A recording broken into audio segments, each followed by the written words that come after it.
Assalamualaikum warahmatullahi wabarakatuh.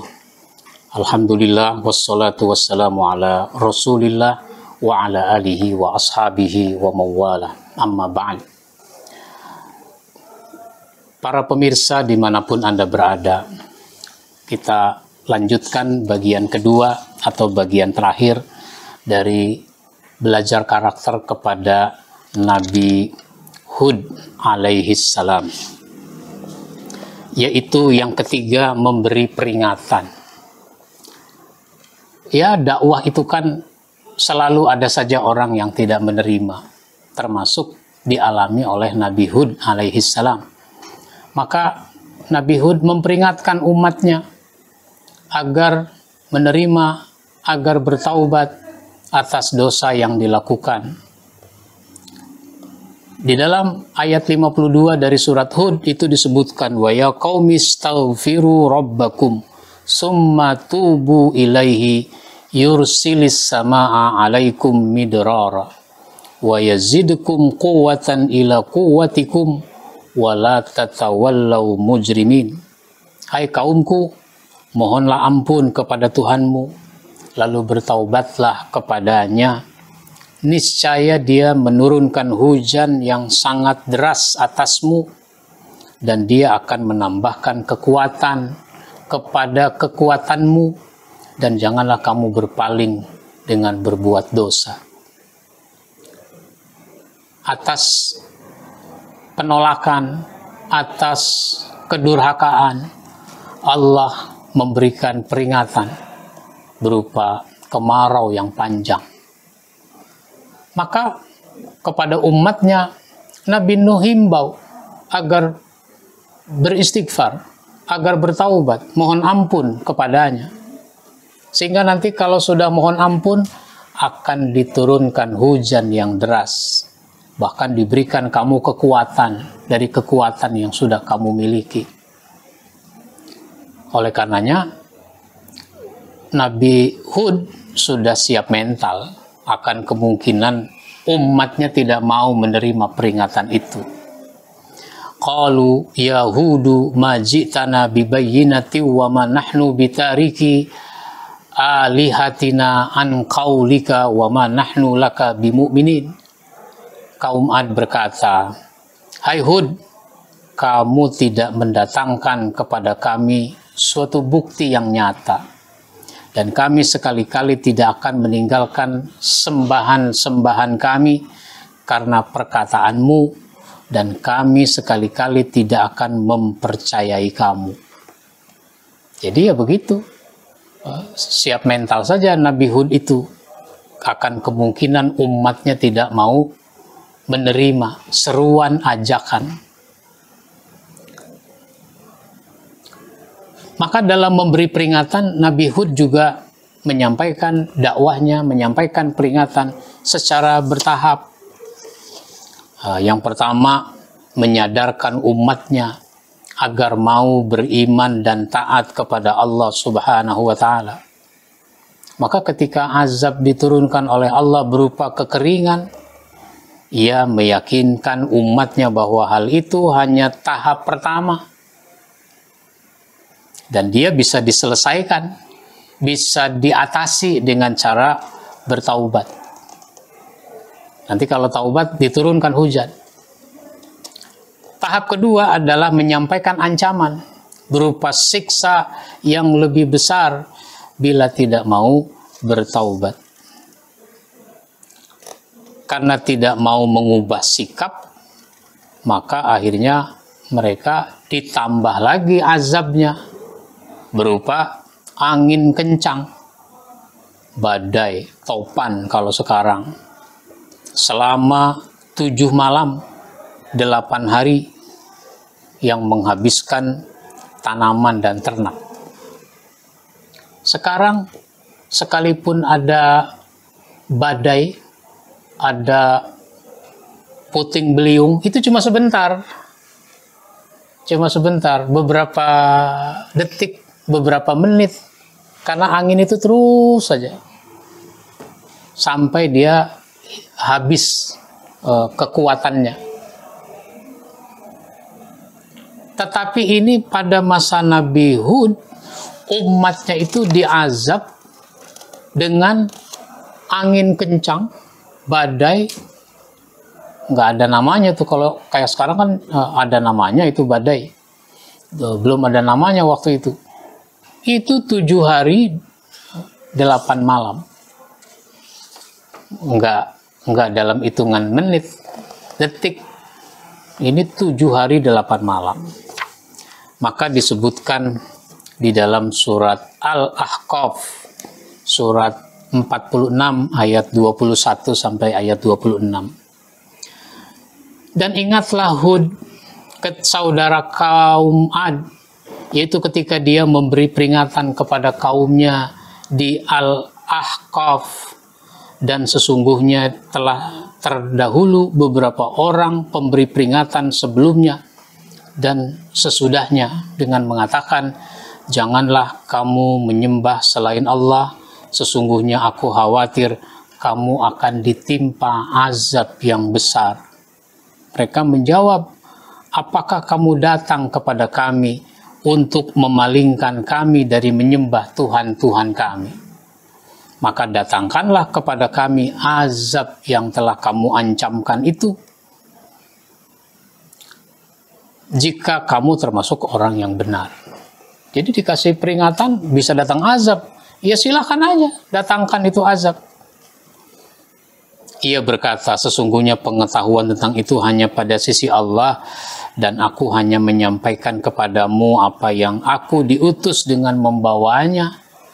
Tetapi aku lihat kamu adalah kaum yang bodoh.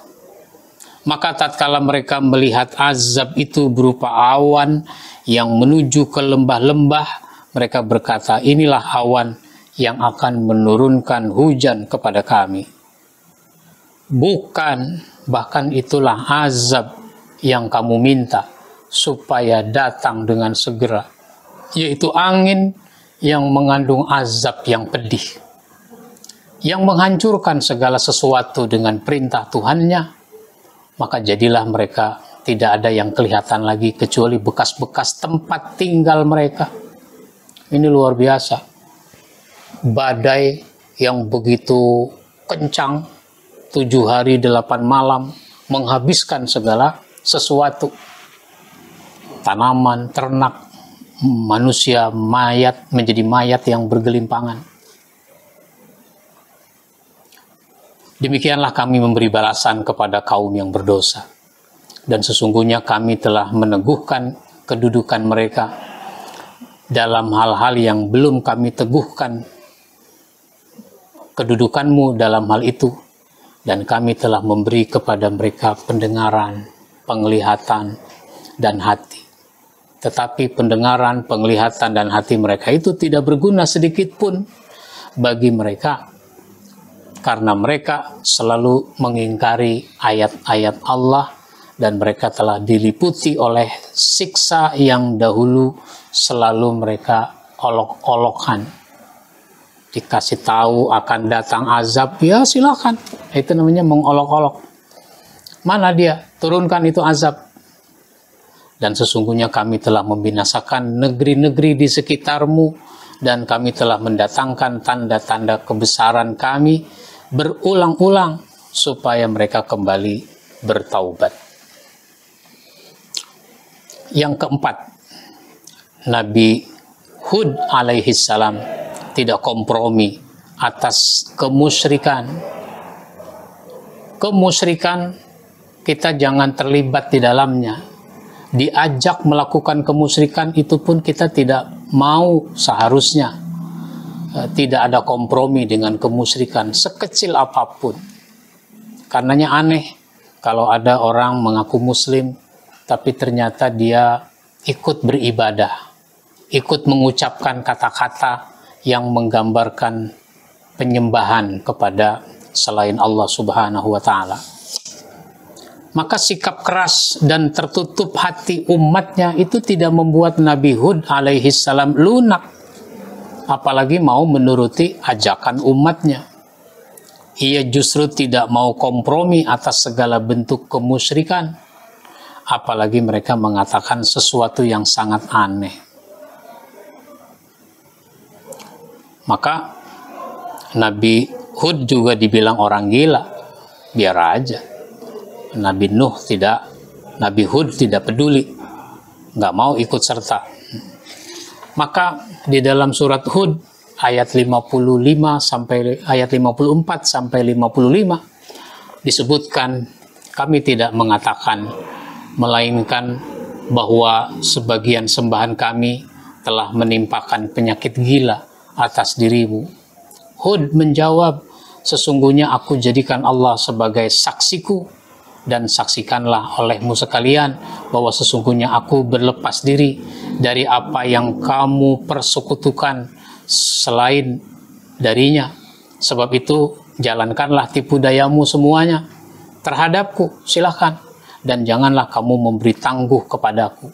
Kalau kamu punya maksud busuk, punya maksud buruk terhadapku, yaitu urusan kalian, silahkan.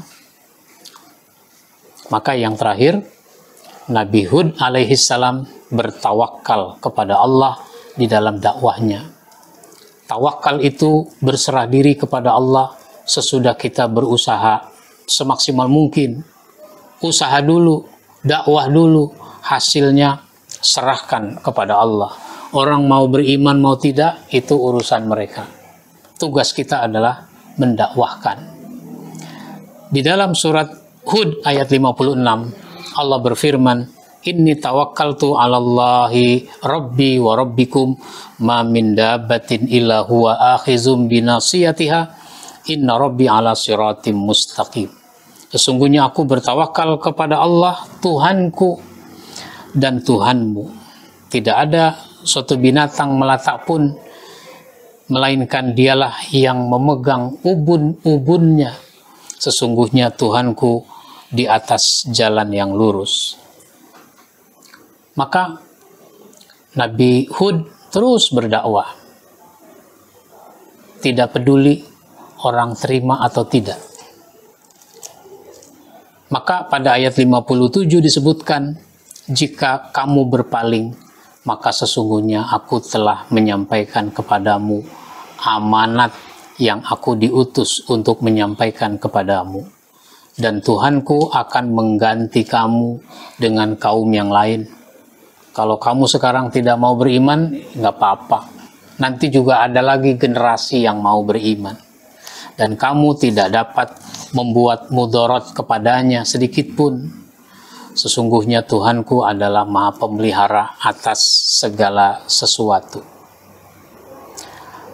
Dan tatkala datang azab kami selamatkan Hud dan orang-orang yang beriman bersama dia dengan rahmat dari kami, dan kami selamatkan pula mereka di akhirat dari azab yang berat.